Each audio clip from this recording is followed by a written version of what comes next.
ઘણા સમય બાદ ગ્રામ પંચાયતની ચૂંટણી થઈ છે। વહીવટદારોથી પ્રજા ત્રાહિમામ પોકારી ઉઠી હતી।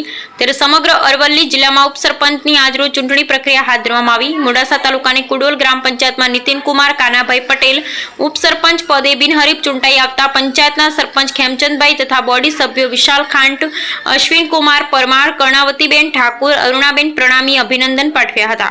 નીતિનભાઈએ ઉપસરપંચ તરીકેની ફરજ ખૂબ નિષ્ઠાપૂર્વક નિભાવી સરકારી વિવિધ યોજનાઓ લોકો સુધી પહોંચાડવાનો વિશ્વાસ વ્યક્ત કર્યો। Bureau report Kadar ડમરી। બોલો।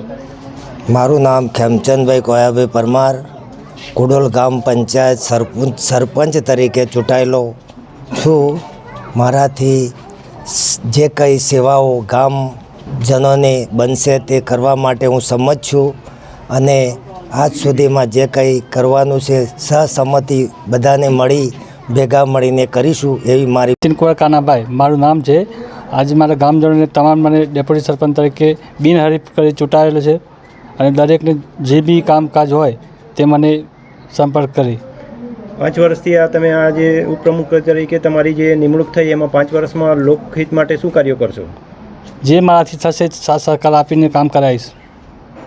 તારીખ 9/7/2025ના રોજ અમારી જે ડેપ્યુટી કુડોલ ગ્રામ પંચાયતમાં જે ડેપ્યુટી સરપંચની ચૂંટણીમાં નીતિનભાઈ પટેલ આવ્યા અને અમારા સરપંચ છે ખેમજીભાઈ, તો એમના સાથ સહકારથી જે બી અમારા કુડોલ ગામમાં જીતપુર ગામમાં જે બી પંચાયત લાગતી હોય ત્યાં બધા સાથ સહકાર મળીને સારા એવા કામ કરીશું અને જે તે બનશે બધું જ લોકોની ઘેર ડોર ટુ ડોર મળીને જે બી કામ જે બાકી હશે એ બી એમના કરી આપશું।